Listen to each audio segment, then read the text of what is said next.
de jouer la toune avant qu'on puisse en parler ce matin? Parce que je suis dégoûté. Ah Parce ouais? que tu sais, je l'écoutais, je me suis dit, elle est vraiment bonne. J'ai écouté tout son album.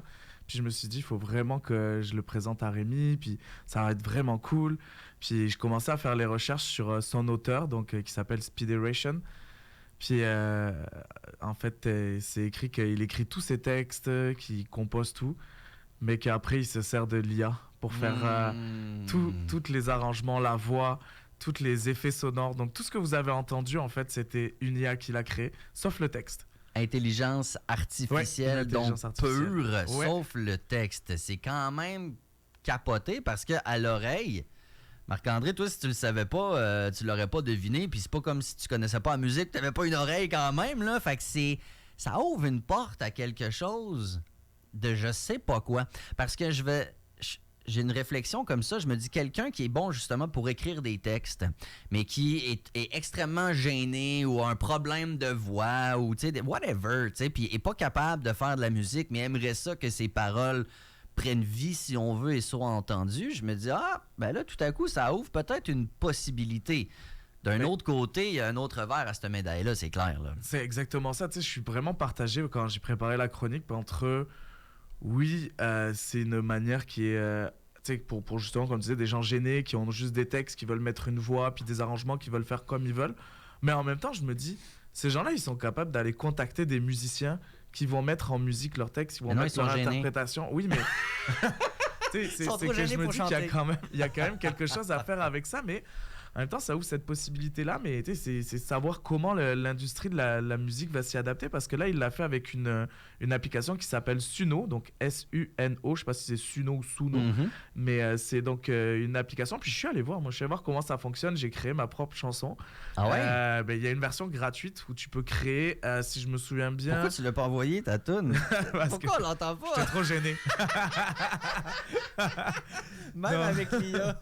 Non, mais c'est parce que, regarde, c'est tout simplement parce que, tu sais, je voulais pas non plus, tu sais, je peux pas d'un côté le dénoncer, puis de l'autre côté, tu sais, passer cette musique-là. Non, mais tu sais, juste avec la version gratuite, tu peux créer 10 chansons par jour.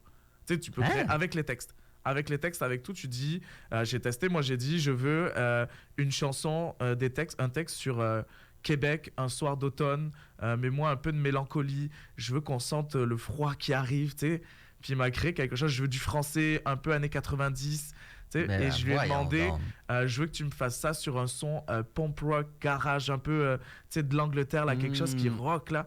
Puis il me l'a fait tout ça, là. J'ai dit à un moment donné, je veux que à telle minute le chanteur il rit, je veux que à telle minute il y ait des applaudissements derrière. Puis il m'a fait toute ma chanson.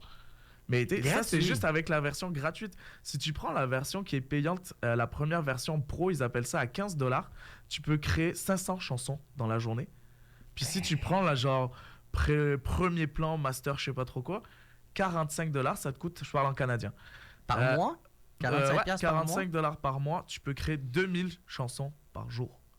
2000 chansons par jour. Mais pourquoi? Même Normand Lamour n'a jamais réussi à produire autant de chansons que ça. Tu sais, 2000 chansons par jour. C'est énorme. Ben parce que ça permet d'inonder le marché. Ça permet... Puis c'est ça qui est dangereux, c'est parce qu'à un moment donné, on va plus être capable de se reconnaître, tu sais, qui est un chanteur ou qui est une IA, tu sais, qui est une intelligence artificielle. Puis ça fait quand même un peu peur. Puis tu te dis... Les artistes, ils ont passé peut-être des mois, des années, ils sont torturés des fois, ils ont rongé leur créativité pour sortir quelque chose, puis l'IA le fait en quelques minutes. Puis ça pose d'autres questions aussi, c'est parce que comment l'IA, parce qu'elle a besoin de se baser sur quelque chose pour créer tout ça. Exactement, pour savoir. Elle n'invente rien, là. Puis ça, c'est les créateurs de Suno qui ont refusé de répondre pour savoir s'ils avaient entraîné leur IA avec de la musique qui existe, qui est somme toute logique. J'étais pas dans leur bureau, mais ils n'ont pas le choix de se baser sur quelque chose de réel pour entraîner leur IA, parce que ça, c'est illégal. Donc là, il y a plein de procès qui commencent à se mettre, puis je suis content quand même qu'il y ait ça. Là, je suis pas anti-IA dans la vie, parce que je trouve que c'est quand même pratique, ça peut nous aider, puis ça peut faire quelque chose. On peut faire quelque chose de bien. Moi, ce qui me fait peur, c'est qu'il y a des humains derrière. En fait, c'est que l'IA doit travailler pour nous et non pas l'inverse. Dans du traitement de données, puis etc., des affaires très, très, très administratives, de traitement de ci, de ça, c'est une chose. Mais après ça, dans la création, et effectivement, c'est la chose qu'il ne faut jamais oublier, l'IA ne crée rien. Non. L'IA fait un patchwork de ce qui se trouve déjà sur le web. Là. Fait qu'il n'y a aucune création, ce n'est que du vol de parties qu'on a raboutées ensemble, que ce soit une image, que ce soit un texte, que ce soit une toune, que ce soit n'importe quoi que vous demandez à l'IA. Ce sont des morceaux de choses qui existent déjà, qui sont raboutés. C'est vraiment ça. Puis moi, je vais te donner 2 exemples de pourquoi l'IA, pour moi, encore, ça me fait encore un peu peur. C'est par exemple, le premier exemple, c'est Grok, donc l'IA de... comment il s'appelle? Celui qui fait Tesla. Elon Musk. L'IA de Elon Musk. Ça a été prouvé que sa nouvelle version, pour des sujets un peu sensibles, qu'on lui pose des questions dessus, première référence qu'il va prendre, c'est quels sont les tweets d'Elon Musk pour se faire un avis. Tu sais, consulte en premier. Donc, tu sais, ça montre qu'il y a une manipulation humaine derrière. Ben oui. Puis, le deuxième, c'est que pour l'instant, je pense que le contenu sur Internet est trop, on va dire, polémique puis trop dangereux parce qu'il y avait une université, je pense que c'est en Angleterre, qui avait pris une IA qui lui avait donné donc l'ouverture sur tous les forums, sur tous les chats. Puis, au bout de, je pense, 1 mois, elle était devenue raciste, xénophobe, homophobe. Puis elle faisait c'est parce que c'est inondé en ce moment de contenu d'extrême droite, de tout ce qui est même néo-nazi. Donc c'est ça qui, moi, me fait peur parce que c'est encore trop influençable. Ça n'arrive pas à avoir sa conscience. Puis en même temps, il y a aussi un peu une liberté de penser. Elle voit ce que nous, on montre. Puis ça me rappelle un peu le film Le 5e élément à l'époque. Ouais, c'est ça, où au bout d'un moment, elle dit « Je veux plus sauver la Terre parce que je vois tout ce que vous en faites, puis ça me fait peur, puis j'ai pas envie de vous sauver. » Puis c'est ça qui est incroyable quand même avec l'IA, puis qui me fait peur un peu. Il faudrait pas que l'IA, puis tu sais, je connais rien là-dedans, là. Mais tu sais, tu peux pas prendre tout ce qu'il y a sur Internet en disant « Je vais me baser là-dessus. » Parce que c'est pas tout vrai, là. C'est pas tout du factuel vérifié, là. Si c'est le cas, c'est peut-être même pas la majorité, tu sais. Fait que moi, je comprends pas qu'on puisse se fier à ça nécessairement. Ce qu'il y a sur le web, comme, tu sais, il y a rien de moins vrai que de dire « Ah oui, c'est vrai, j'ai vu ça sur Internet. » Tu sais, je veux dire...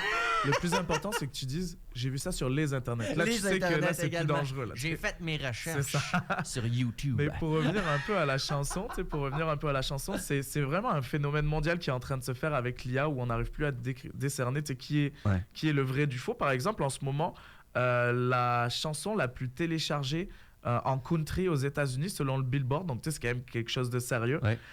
Il s'appelle Breaking Rust et il a fait la chanson Walk My Walk. Puis là en ce moment il y a un vrai débat à savoir si c'est une IA ou pas parce qu'on trouve aucune trace de lui. Puis il y a l'AFP, donc l'agence France Presse, qui est aussi un organisme sérieux, qui a fait ses recherches, qui a mis la chanson dans divers modules, on va dire divers moteurs de recherche. Puis effectivement entre 60 et 90% de chances que ce soit une IA. Puis ils répondent pas, donc t'imagines la chanson la plus téléchargée aux États-Unis en country en ce moment, c'est certainement une IA. Puis c'est peut-être quelqu'un qui a pris une app gratuite puis qui... Mais c'est vraiment possible, quelqu'un de gêné. Puis tu te poses aussi la question de à qui appartient les droits de la chanson. À qui appartient les droits sur la version gratuite de Suno? C'est Suno qui détient les droits. Puis si tu payes, c'est toi qui détiens les droits. Mais là encore, le droit n'est pas encore prêt, international, même le droit de l'industrie de la musique n'est pas encore prêt sur ces questions-là. Donc c'est possible que ce que tu crées ne soit plus à toi à un moment donné aussi. Donc qui appartient à ça? Puis... Mais tu sais, j'ai fait mes recherches aussi, puis je me suis dit, regarde, on va faire un petit twist encore. J'ai demandé à ChatGPT s'il pensait que l'intelligence artificielle et Suno allaient détruire l'univers musical. Puis ce qu'il m'a répondu... Donc c'est une intelligence artificielle qui analyse une intelligence artificielle.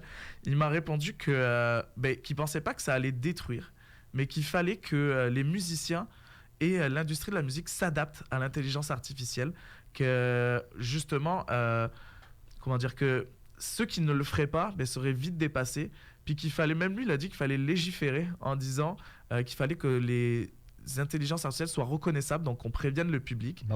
Puis il a dit que la dernière chose qu'il a dit, c'est qu'il y a quelque chose que l'intelligence artificielle ne pourra jamais remplacer, c'est le cœur et la sensibilité d'un artiste. Puis j'ai trouvé que c'était beau quand même. Et c'est ça. Après, il m'a proposé de préparer ma chronique à ma place. J'ai coupé à ce moment-là. Je suis pas si gêné que ça quand même.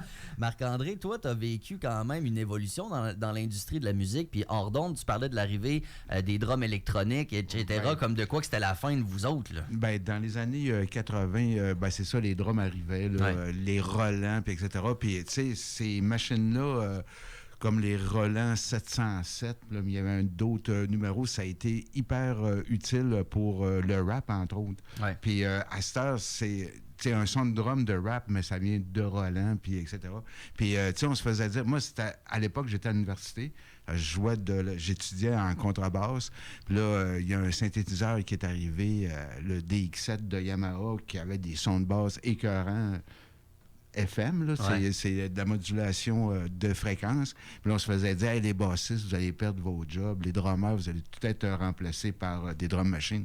C'est pas ça qui est arrivé. Mais nous autres, on est devenus meilleurs. Exactement. Le but, c'est de ne pas être remplaçable. Et quand on parle de musique, puis tu sais, on peut être remplacé, là, il s'en fait quand même de la musique par IA, là, la preuve est là, là. Ce que je veux dire, c'est que le but, effectivement, c'est de se dire, il n'y a personne qui va mettre de l'émotion ou du feeling comme moi, je vais en mettre. Puis de l'IA, moi, il y a un groupe de rap québécois, je peux pas le prouver, là, je me rappelle pas du nom, mais je suis 99% sûr que c'est de l'IA. Et une des raisons, c'est qu'il n'y a pas de feeling. C'est fret.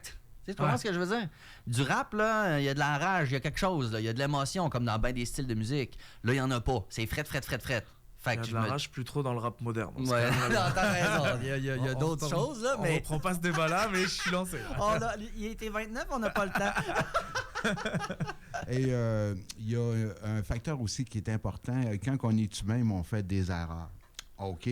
Puis, par exemple, au niveau des sons synthétiques, il n'y a rien qui va remplacer une guitare qui est plus ou moins bien ajustée. Les cordes sont plus ou moins bien égales, qui passent dans des transistors au géranium. C'est tout ça, au germanium, excuse-moi. Il y a des erreurs dans le son. C'est ça qui fait beau. Ouais. Sauf si tu demandes à l'IA de faire ces modifications-là, ce qui est possible. Je suis désolé, mais c'est possible de lui demander de mettre ça. Effectivement. Hey, Félix, merci beaucoup pour cette découverte. On invite les gens à ne pas trop aller cliquer dessus. On va donner de l'argent à des vrais artistes. C'est la dernière fois que je le ferai, promis. Bonne journée. 8h30 maintenant, vous écoutez Québec.